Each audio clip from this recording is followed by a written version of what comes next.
Howdy folks, so this is a bit of a random video and it's going to be pretty short and not very complete. It's not going to be like a regular teardown of mine.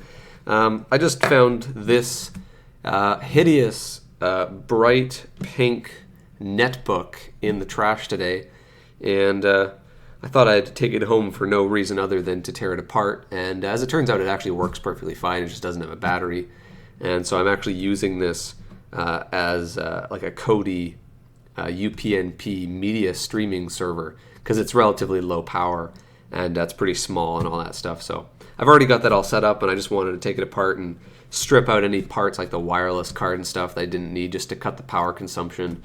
You know, every milliwatt counts, and maybe clean out the fan, and also just to take a look inside this. I remember this. This is the Acer Aspire 1. This was a unit that I kind of wanted when I was a little younger. I ended up getting another one of these, the Intel I think it was the N270 Atom CPU powered netbooks. It was the first generation of netbooks. I ended up getting like a Toshiba or something. It was an NB250 or something. I don't remember. It was better than this one as far as I know. But these were the cheapest things you could get. And I know that they sold some of these with Linux, some sort of custom Acer Linux on them.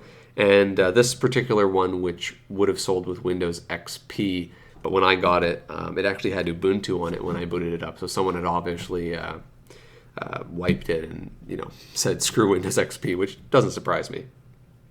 So as you can see, I've already taken this thing apart just to bore you spare you the boring details of it. Keyboard, nothing special about that. I'm not going to go into part numbers because this is a laptop and it's also pretty boring. Just the systems design in this was kind of interesting to see. Some things I think they did better than I would have expected. So Synaptic touchpad, of course, not surprising. But the buttons are actually integrated onto the main board. So this is the wireless card. I don't know who makes this. I believe it's Atheros. Oh yeah, Atheros. It's probably wireless G, so I can just rip that out. Don't really need it. Here we've got some Handstar manufactured, just a breakout board, basically. USB, some audio, and a multi-card reader. And there's obviously this is probably just a USB card reader chip, and just a little cable for that. And this thing, which is kind of interesting, this is actually the main drive. This thing doesn't have a hard drive in it. It has an SSD in it. And this is an Intel branded SSD. This is only 8 gigabytes. That's one of the reasons why these things mostly ship with Linux, because they didn't have a lot of disk space.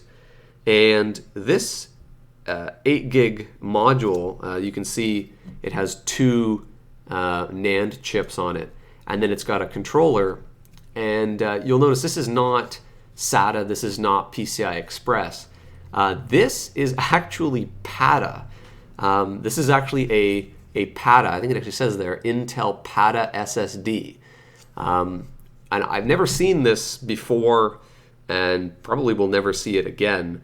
So I didn't know that they made these, but it exposes itself as a PATA device in the OS, which is kind of interesting. I mean, SSDs were a thing when these came out, but they were quite expensive, so this might have been their way of reducing the cost. It's interesting to see how this piece that the cable goes through is actually a piece of ferrite that they have glued onto the top of this NAND chip. So obviously there's high speed, the high speed signaling, the high slew rate in this cable caused EMI problems, so they had to shove it through this bead to try and take the edge off, probably to pass FCC. Kind of interesting. This is something this is kind of why I took it apart, right? Because otherwise I would never have known this thing existed. And then of course we've got the main board, and I'll show you the case. I might as well before, because this isn't very interesting. I'm not going to take the display apart. It does have a little webcam in it, but it's probably like 0.3 megapixels and all that crap. It does have stereo speakers, which is surprising. It's got a Wi-Fi antenna here, so you can see that it's copper on the inside. So what they do is they actually spray like a copper paint on here, and this is so that they can pass FCC. This basically makes a shield.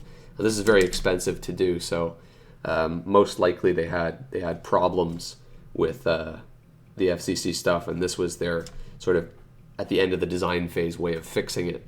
It's possible. Either that or they just, because normally you'd do it a different way. Because anyway, not super important. Nothing else in this is really interesting. I can't get over the hot pink. I didn't even know they made it in hot pink. I mean, hopefully I got the white balance right. Hopefully you can see that. So the main board, of course, this is what we all want to really see. So we've got obviously our PCI Express, which is where the wireless card would go. So I can pull that off. This here, these are DRAM chips. So this is some of the RAM that's on this board. Now this unit shipped with 1 gig of RAM, and there is a regular SODIMM here on the other side, and this one is 512 megs. So by simple subtraction, we can say that this is 512 megs of memory soldered on the board, and then they just populated the rest with a SODIMM. So I'm assuming that you could buy this with more memory, and they just took the baseboard and you could just get other modules. I don't know what the chipset supports in this. I think, if I remember correctly, this Atom CPU supports up to 2 gigs. And I don't think they ever made a 1.5 gig module. So either it's a custom module or this thing goes up to 1.5 gigs max, just because of this. And I wonder if the Linux units had 512 megs of memory in them. Because they were, they didn't have to deal with Windows. I wonder if that's why they did it this way. Otherwise, they would have put a gig on here, and then they would have just put an extra gig module on for the higher end model. I don't know. I'm too lazy to look it up. But we've got our display connector here, which goes through the hinge to the LCD. This would be our chipset. So this was still integrated. This would be pretty much like a South Bridge. Nothing else super exciting on this board. The actual touch pad buttons, the right and left click, are actually on this board. They're not on the touchpad on the front panel. So there's a bit of systems design there. We have another SD card slot. So this was for storage expansion in addition to the memory card reader. So obviously they had the idea that one of these would be permanent. You'd put it in to get more than 8 gigs of storage, like you'd have like a partition for data on this, and then you could use the other one. So that's obviously why there's 2. Ethernet, just fast Ethernet, Realtek, what do you expect? Little pulse transformer there. They didn't even go with a mag jack. They didn't even put a full-size CR2032 battery in here, so it's a little tiny cell.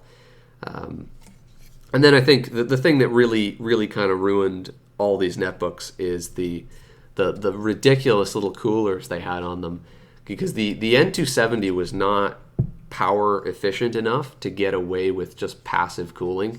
So every manufacturer that I know of had these really, really stupid little, like teeny tiny rinky-dink fans to just just a little tiny breeze to get them over to get them under the max temp, and it's kind of ridiculous. I mean, the Toshiba that I ended up owning had a little fan, and it was so sad.